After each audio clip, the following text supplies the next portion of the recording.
Let's talk about series solutions to differential equations.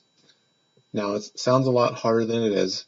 However, these problems do tend to get very long, so make sure you do it right the first time. Do the problem slow and methodically, and make sure you're thinking about every single step you take so that you don't get to the end of the problem and then go back and catch a tiny mistake in the beginning.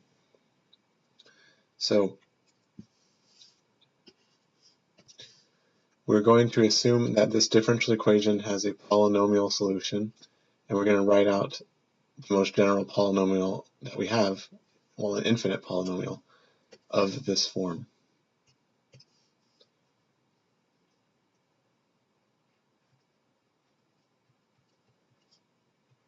N equals 0 to n equals infinity of a sequence of coefficients an times x to the n. But what does this mean? If we were to expand this infinitely, it looks something like an, or a0 times x to the 0 plus a1 times x to the 1 plus a2 x to the 2, and so on. You'll have infinite terms in this polynomial. Keep in mind that an just means the sequence of coefficients a0, a1, a2, a3, and so on.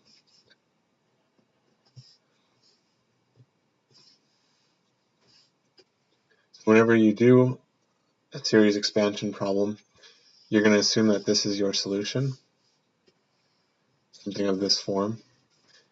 And looking at the differential equation, we see that we're going to need a second derivative, and think of it as a zeroth derivative, meaning no derivative. So let's take our answer and write the second derivative. Obviously, to take the second derivative, we need the first derivative. So we're assuming that y looks like this.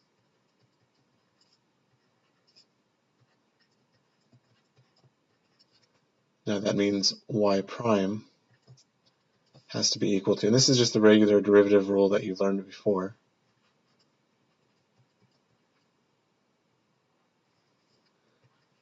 An is a constant, so we'll leave that alone. The power comes down, we get n times x to the n minus 1. Now, if you were to write out all these terms now, you would see that for the n equals 0 term, the first term is just going to be 0. That should make sense because when you look at the expansion of this polynomial, this term here is just a constant. So when you take your first derivative, that term disappears. And so every time you take a derivative, you're really going to start your sequence one term later because you don't have that first term anymore. So instead of starting at n equals 0, we'll start at n equals 1. By that same reasoning, when we take our second derivative, we'll start our sequence instead at n equals 2 to infinity.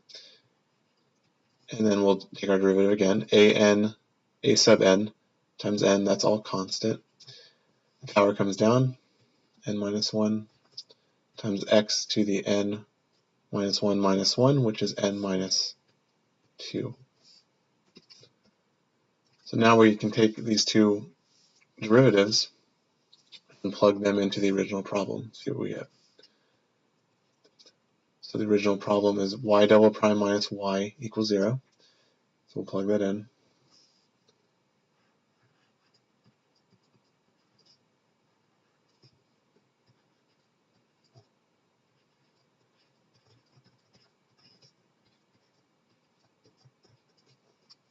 So this is our y prime, and we're going to subtract just regular y.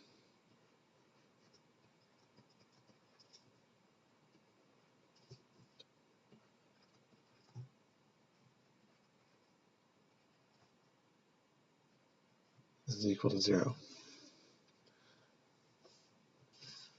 So now our job is to get these x expressions to have the same power of n. What we're going to do is always try to change everything to x to the n. So the second one's fine. The first one will have to change around a bit. So This part can be a bit confusing, so the way I always tell students to do it is just say we're going to try to make n minus 2 into just n. So I'm going to write, I want n minus 2 to become, I'm going to give it a new letter, but it really doesn't matter. I want it to become n. What that means then is that n minus 2, n has to become n plus 2. Think about this like an equation. So if that's the case, I can rewrite this first sum using this new information. Everywhere I see little n, I'm going to write capital N plus 2. So n plus 2 equals 2. I'm replacing this. I don't have to re-index infinity, because infinity is infinity, and everything else will change as well. Little n becomes capital N plus 2, and then I write n plus 2 here as well. N plus 2. N plus 2 minus 1 is n plus 1. Oh, sorry, I should use capital N's now. Capital N plus 2, capital N plus 1. X to the capital N plus 2 minus 2, which becomes just 0. So that's great. I'm starting my sum now at x having just the power of n instead of n minus 2. My other sum, I'm going to re-index this as well. I'm just going to change it to capital N so everything matches, but really the index doesn't matter at all. So I could leave it as lowercase n, but just for clarity, I'm going to make it all match. N equals 0, infinity.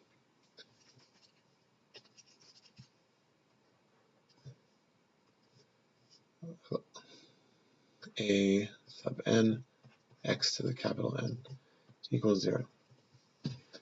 Okay, so I can clean this up just a bit. N plus 2 equals 2, so this is n equals 0 to infinity. A sub n plus 2, n plus 2, n plus 1, x to the capital N minus the sum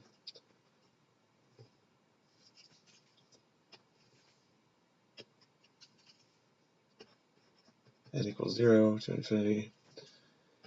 A sub n, x to the capital N equals 0. So my x terms match. The next thing you have to do is make sure that your sums start at the same index. In this case, we got lucky that they do. That won't always be the case, and we'll deal with that in the next example. But this one's real nice. So we have everything matching, we're all set. So remember your properties of sums. That the sum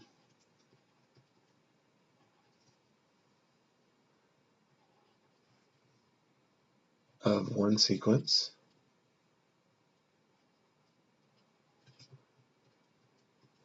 plus or minus the sum of another sequence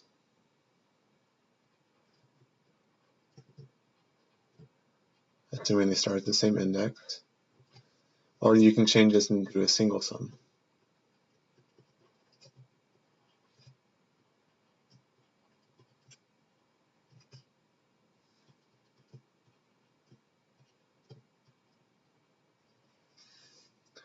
That's what we're going to do here. So except we're working backwards. This is going to become sum n equals 0 to infinity. And then we just add all this inside stuff together.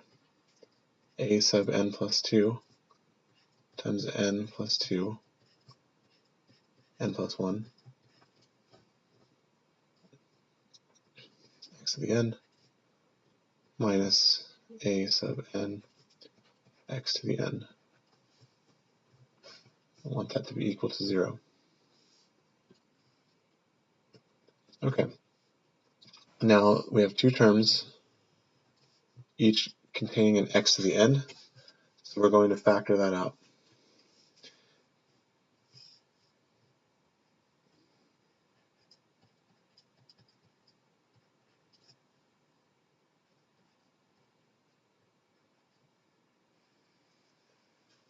a sub n plus 2,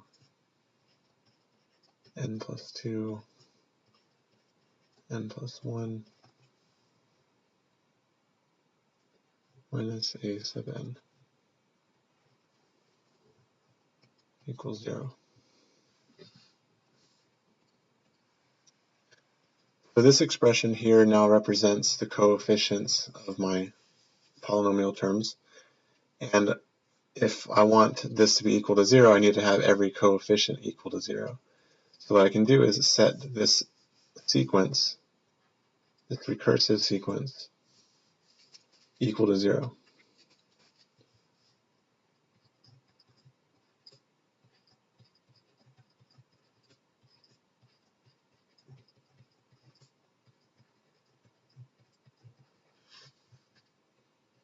Now my job is to get the latter term in terms of the earlier one.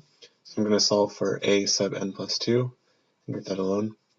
So a sub n plus 2 is equal to a sub n divided by n plus 2, n plus 1. And so now I have a recursive relationship between every next term and the term 2 terms back. So now I'm going to find the first few coefficients of my polynomial, my infinite polynomial solution to this differential equation. So I'm going to start by saying a sub 0, well that's just a sub 0, we don't know what that is. Same thing with a sub 1, we don't know what that is either. But once we get to a sub 2, keep in mind that a sub 2 corresponds to n equals, let me write that out.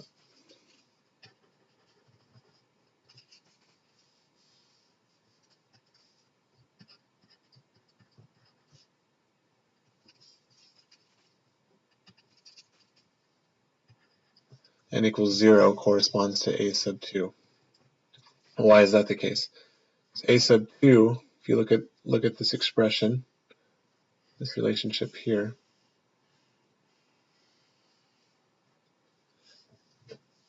you see that if you want to have a subscript of 2, you have to have n equals 0.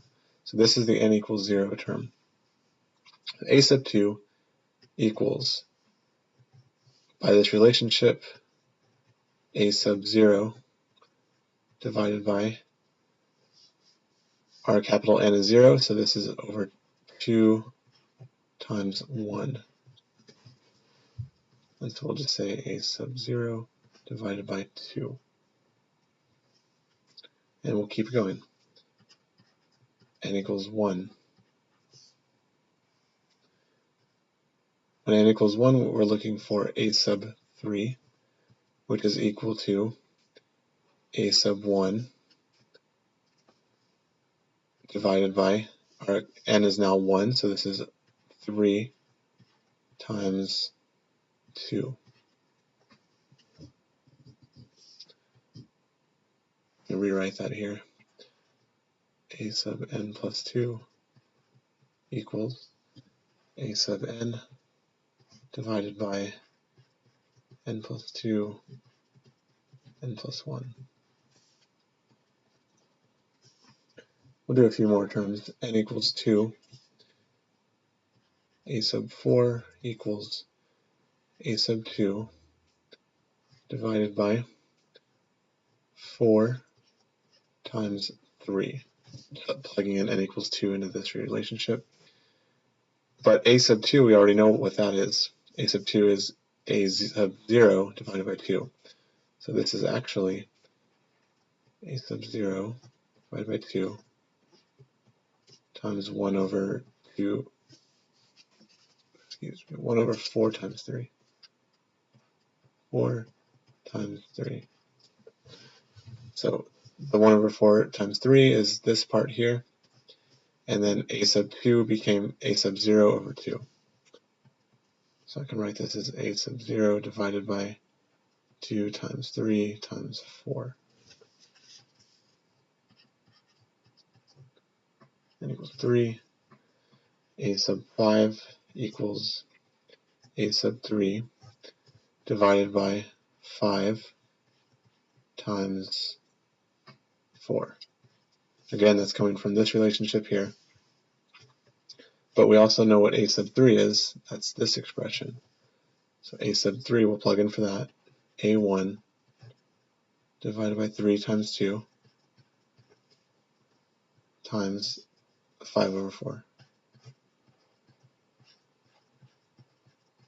Excuse me, 1 over 5 times 4. And we'll clean this up. a1 divided by 2 times 3 times 4 times 5. So we've got a sub 0, a sub 1, a sub 2, a sub 3, a sub 4, a sub 5. That should be enough terms for now. So our solution to this differential equation will be of that expanded form, expanded polynomial. So we'll say y of x is equal to a sub 0 times x to the 0 plus a sub 1 x to the 1 plus a sub 2 x to the second plus a sub 3 x to the third, and we'll go all the way to 5 since those are the coefficients we have. A sub 4 x to the fourth plus a sub 5 x to the fifth plus infinite terms after. So a sub 0, a sub 1, those were, we didn't know what those were, so we're going to leave those alone. A sub 2 is a sub 0 over 2, so we'll plug in for that.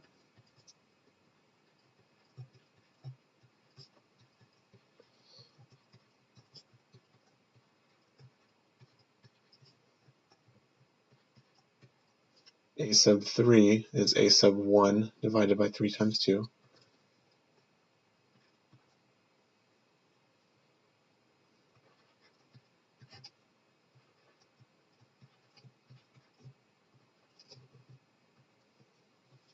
A sub 4 is a sub 2 divided by, a sub, we're using this last expression. A sub 4 is this thing here.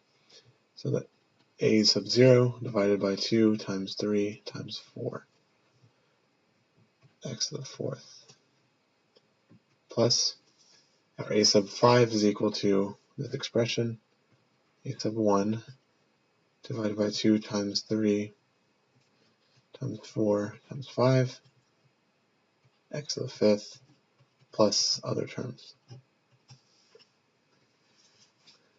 So we'll write this as two terms, well, not two terms, but two solutions.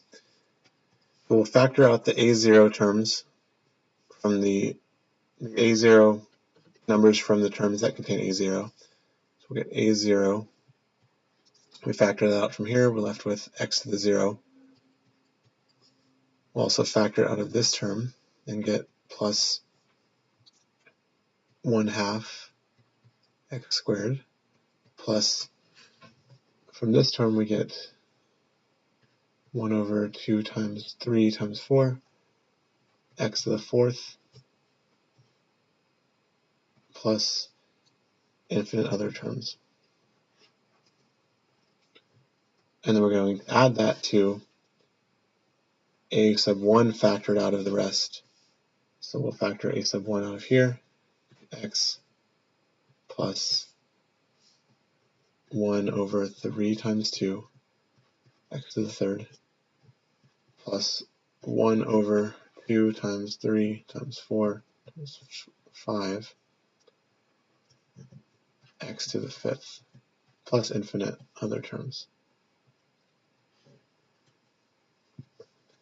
So this is the series expansion of our differential equation. A sub 0 and a sub 1, these are like your constants that you can adjust to fit an initial condition if you need to. And that's it.